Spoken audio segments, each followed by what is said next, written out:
My husband, Asian, and I, American, welcomed our firstborn 4 weeks ago. The baby is healthy, thank God, but I'm exhausted, haven't fixed my hair, barely able to shower and cannot sleep. My husband's family had been pressuring us to visit to meet the baby. I tried to hold them off as much as I could, but yesterday, I was surprised to find them standing on the porch. Turns out hubby invited them for dinner.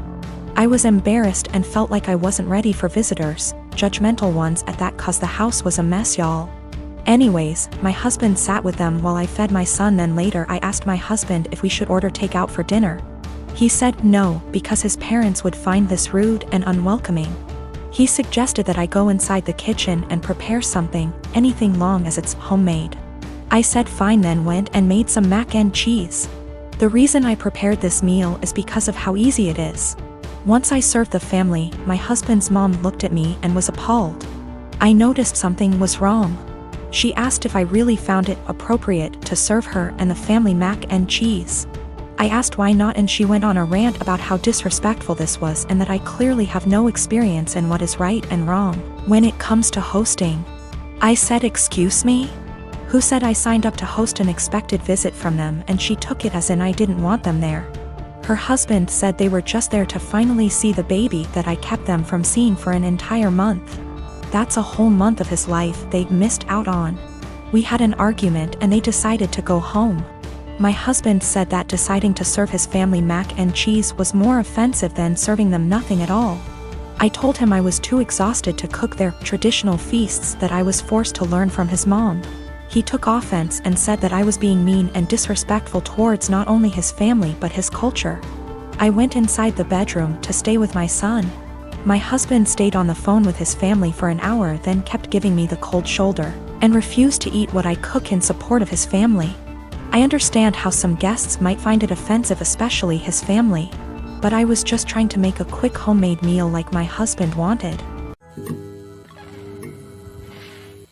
I am a 45-year-old woman. My husband and I have a 15-year-old daughter, Kate, and a 9-year-old son, Sam.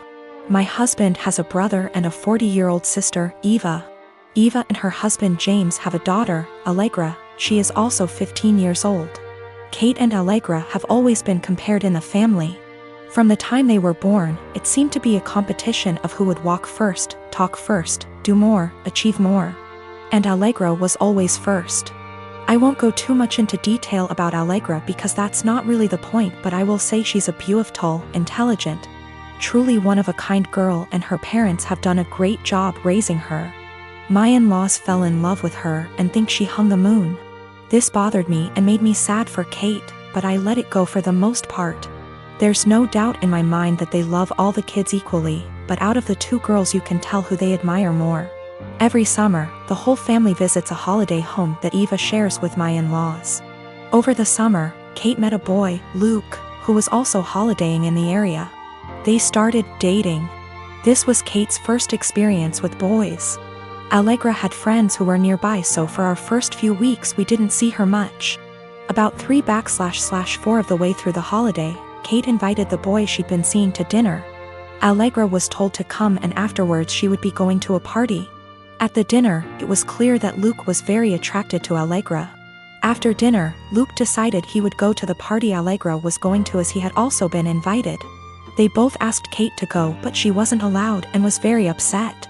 My husband and I felt it was not a safe or appropriate environment at her age. Eva informed us, because she knows we do not allow Kate into these environments, that it was an adult party, where there would be drinking and possibly other things going on. Allegra has grown up in a place where these kind of things are much more normal. And Eva and her husband made the choice to let Allegra live those experiences. From what I know and have seen, she handles it exceptionally and it has not caused any issues. However, it is not the way we have chosen to parent Kate, and so we didn't allow her to go. The next morning, Allegra came downstairs and asked to talk to me and Eva. She said at the party Luke was flirting with her and showed her some messages he'd sent her. We decided we would all talk to Kate. Kate spent the next 2 days miserable. When she finally came out of her room, Kate was caustic and everyone was getting a bit fed up with her attitude. Eventually, my father-in-law jokingly said, "Your mistake was introducing him to Allegra. How did you think that was going to go for you?" My mother-in-law told him off but added that Luke handled it terribly, but the outcome was sort of inevitable. Kate left the table in tears. We managed to get through the rest of the holiday, but when my husband brought up plans for Christmas, Kate refused to go. She said she couldn't bear being ridiculed by her own family and constantly compared to Allegra. After seeing how much this was affecting her, I spoke to my husband and said we shouldn't go. He argued that it would be wrong to let Kate take away time with family just because of a boy. I reminded him that this has been happening since they were born, but he said that we can't shield Kate from every special person in the world. He said he would talk to his parents about their comments, but that we should not set a precedent of letting Kate run away from reality. Son is in 4th grade. School is only open on Mondays. The rest of the week he is home with me. They don't do virtual learning during the rest of the week. No Zoom calls are made. No teacher actually checks in. Homework at home is not to be sent back to the school, and instead they get a participation grade the following week if they tell their teacher they completed it. It's backwards, and your students aren't being graded for the work they actually do. Every Monday we get a new flyer in the mail asking for donations. Last week we got a flyer that said to send out 20 emails to individuals to ask them for donations, with the promise of prizes for participation. They also had other prizes on this flyer. Basically, the more people who donate using your name, the bigger the prize you get. My son wanted the headphones prize. Nowhere on the flyer did it say how many donations was needed. I called the school to ask and they said 12. I sent out the 20 emails. 14 people donated. The donation list was to be emailed to the school with the student ID, and we were to pick up the prizes this past Monday. Son was losing his mind excited because he got the 12 donations needed for the headphones. We walk in and they proceed to tell me and my son that he did not qualify for the prize because in order to be eligible, you needed to get those 20 donations. Apparently the prizes for donations started counting after you received the 20. They turned damn near every student away, not just my kid. So I sent the boy out with his father and pulled the teacher and principal aside to let them know that they got these kids' hopes up for absolutely nothing, and that all they accomplished was destroying the children's spirits by lying to their faces. I then told them that I was told by the secretary that he only needed 12 donations for those headphones. They said, "Sorry you feel that way. This is just how things are right now due to COVID." So I responded with, "Oh, so lying to students and breaking their spirits is okay, because of COVID? Failing to provide virtual learning for the rest of the week like other schools is okay, because of COVID? Asking for donations when the kids are only here once a week must be okay, too, right?" I then walked out. Well, my son got the headphones in the mail today with a note from the superintendent that said, "I'm very sorry for the actions of the school system and the confusion formed around the donation drive. We are trying to work with the families, not turn them away. Please accept this as an apology." My son is over the moon. My husband says that I was being a Karen and that we should have just dropped it because it teaches our son that life isn't fair, and that I now look like an helicopter parent. I am 25 years old and I am getting married to my fiancé Kevin next month. My family love Kevin and Kevin loves them. However, my mom is the brutally honest type who constantly dish out her opinions and thought on what people wear, how they look, how well off they are. Mostly negative, tasteless, backhanded comments.